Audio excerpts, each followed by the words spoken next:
Hey everybody, and welcome back to the channel. Thank you so much to all my new subscribers, especially the ones who watched the mucus video. Really appreciate all your support, and I'm sorry I haven't posted in a while, but we've had Hurricane Milton, the clinic's been extremely busy, and then my virtual practice has been really busy as well.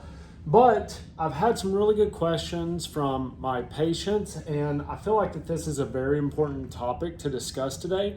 So I challenge you to get 3 to 5 things out of this video. So take notes on your phone. If you can, grab a pen and paper so that you can implement these strategies, especially if you're struggling with diabetes and insulin resistance.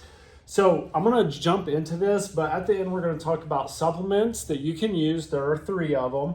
And we're going to talk about another strategy, a bonus strategy that you can do in order to help regulate your blood sugars, to help reduce your risk of developing insulin resistance. So let's dive into it.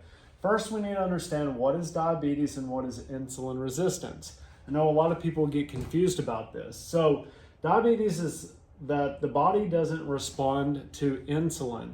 So that means that when you are producing insulin, your body isn't pushing the sugar into the cells.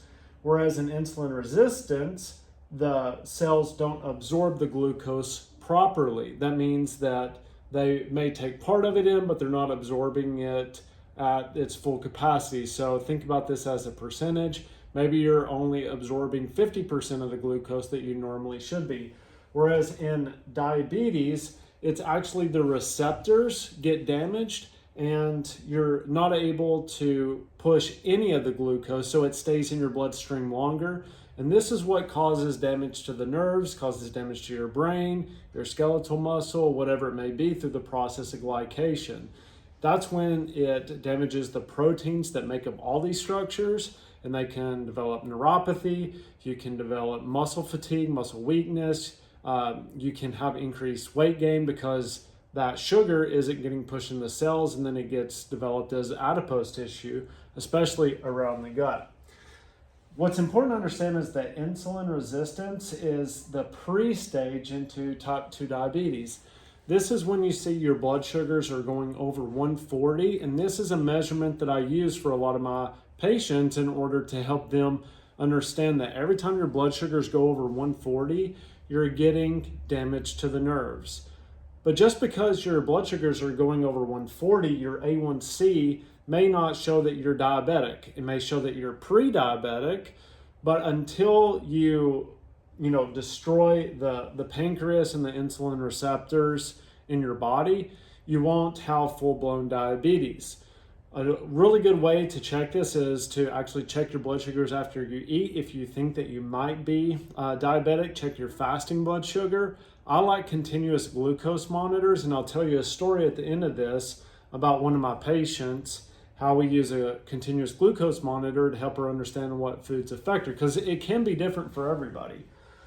But when we talk about dietary strategies to prevent these things from happening, obviously, I'm sure you all have heard this a million times. If you haven't, then this is why we repeat it. But you want to decrease refined carbs and sugar. So white bread and soda, you got to cut those out. Those things are definitely spiking your blood sugar. And how do you know if a food is going to spike your blood sugar or not? Well, the story with one of my patients is that she was reading that dates could be good for you or they could be bad for you. And I told her, here, get a glucose monitor, eat the dates, and see if it spikes your blood sugar over 140. The end of the story is that she didn't have a spike over 140, so perfect, you can have dates. They're not going to do anything to you. Now, I will say that this isn't the case for everybody, and that's why you should always test. But a blood glucose monitor is relatively cheap. Continuous glucose monitors are a little bit more expensive, but they give you real-time data so that you can see. And some of those devices are off, I will say. I've dealt with that in the past, but the continuous glucose monitors I like the most. If you can get your practitioner to write the script, or if you just pay for it without insurance, it's not terrible, but there is a cost with that. So another way that you can decrease your blood glucose levels are eat fiber-rich foods. These look like leafy greens, beans, and complex carbs. Sweet potatoes, even rice, or something that you can include in every meal that will serve as a complex carb to lower that glucose spike and make sure that you're not getting those sharp increases in glucose levels, especially if you're starting to have insulin resistance. If you're diabetic, obviously you should definitely be eating these fiber-rich foods, maybe taking a supplement that has increased fiber in it to combat that as well. The next thing that you can do is eat healthy fats. These lower the amount of glucose. It causes a slower digestion process, so you won't get those heavy spikes. Plus, they help you feel fuller longer. Examples of that are obviously just fatty fish, like your salmon. Avocado and nuts are really good things to add in as well. You can just look up healthy fats. A Mediterranean diet is going to hit all of this for you. So if you just look up a simple Mediterranean diet, it's going to outline all of this for you so that you can just follow that, and pretty much you're going to be hitting all of these. So look into that. The next thing is just lifestyle changes. Do regular exercise, 30 minutes a day. That can be as simple as walking.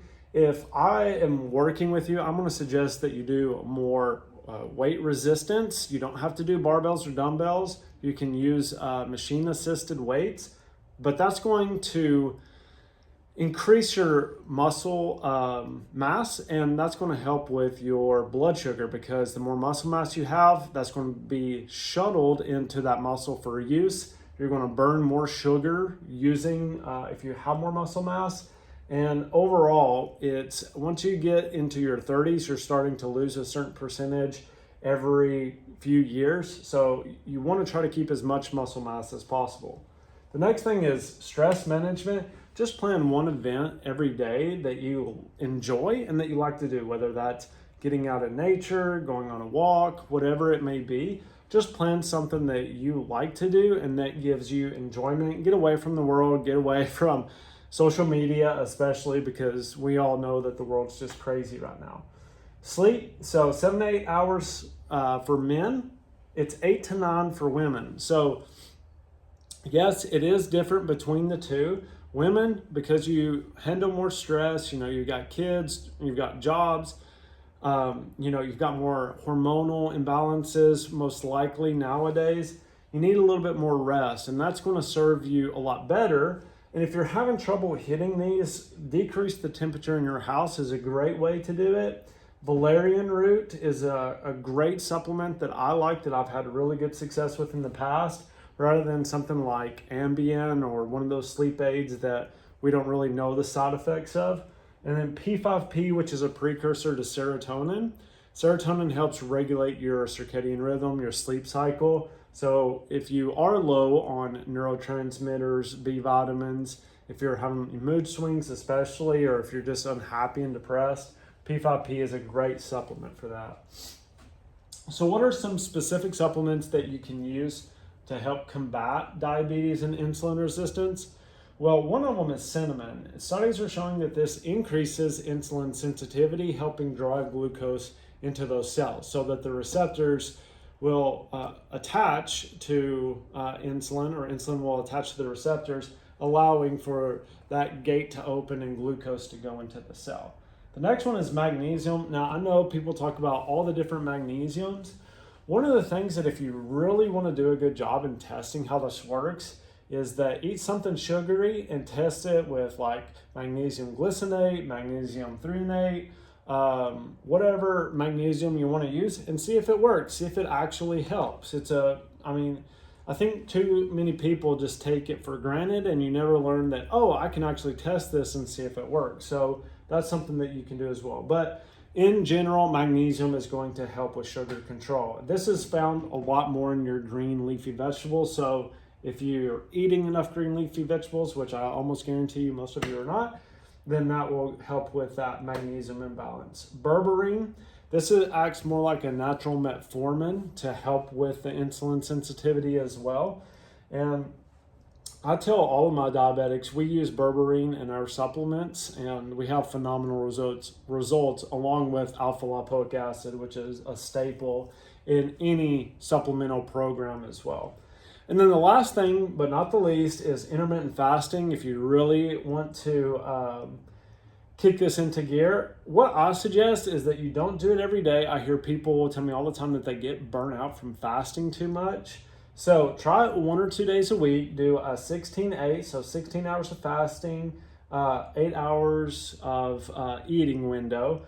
So, if you go to bed and then you wake up, if you're sleeping that 8 hours, you've only got to wait 8 more hours before you can eat. And then you have 8 hours to, get your caloric intake in. And then I suggest at least one 24-hour fast a month. That's going to help your body detox, help it repair a lot better. And you'll see that you do feel better and that your blood sugars will do a lot better as well. So hopefully this helps. Hopefully you got 3 to 5 things out of this. And if you have any questions, just comment below. Please subscribe. Share this with any of your diabetic friends or anybody that's struggling with their blood sugars. And hopefully it will help them too. All right. Thanks for watching, and I'll see you all next time. Bye.